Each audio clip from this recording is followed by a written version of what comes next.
turned a blind eye. Then, in 1969, Israel's Golda Meir and Richard Nixon struck a deal renewed by every president to this day. Israel's nuclear program could continue as long as it was never made public. It's called nuclear ambiguity. The term nuclear ambiguity, in some ways it sounds very grand, but isn't it just a euphemism for deception? Somebody wants to kill you, and you use a deception to save your life. It's not immoral. If we wouldn't have enemies, we wouldn't need deceptions. We wouldn't need the talent. Was this the justification also for concealing the flaws of the plutonium reprocessing areas from the Americans, the inspectors, when they came? You are having a dialogue with yourself, not with me.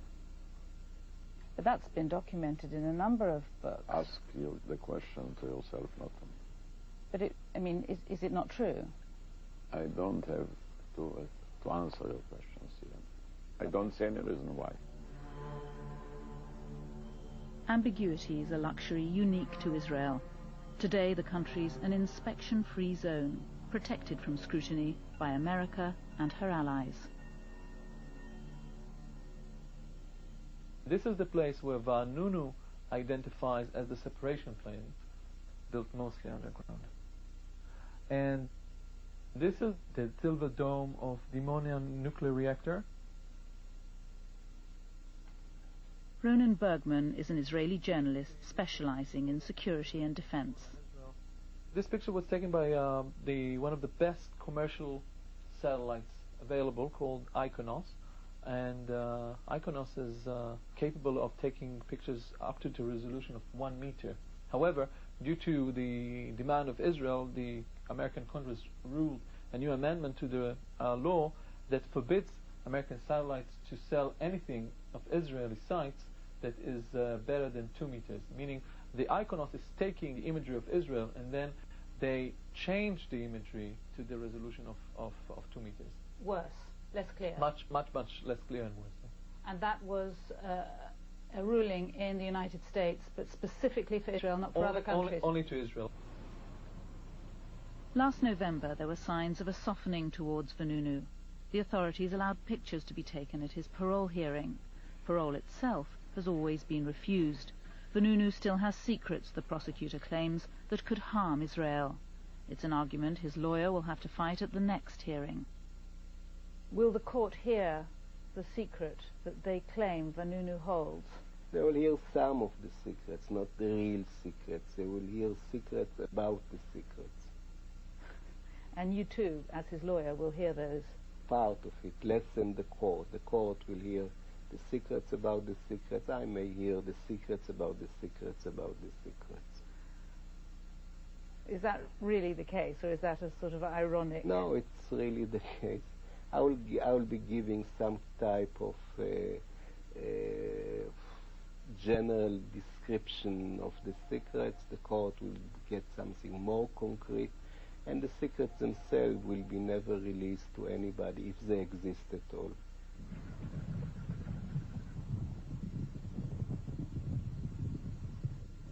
Nick and Mary Elof have arrived in Israel. They hope to visit Vanunu in prison, but they haven't yet got permission. Hi. How are you? Oh gosh, any news? Not yet. Not good news. Not yet. Raina Moss is one of a small group of Israelis campaigning for Vanunu's release. She's been hassling the prison authorities for weeks to get Nick and Mary the necessary permissions. And he says he never got a fax.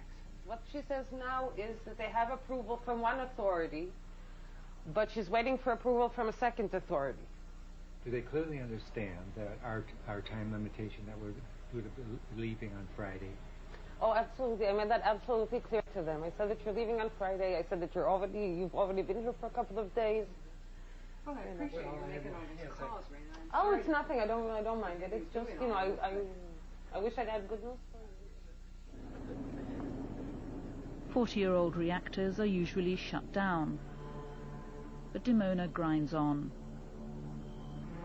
Dimona's under the control of the Prime Minister, beyond the reach of Parliament or public scrutiny.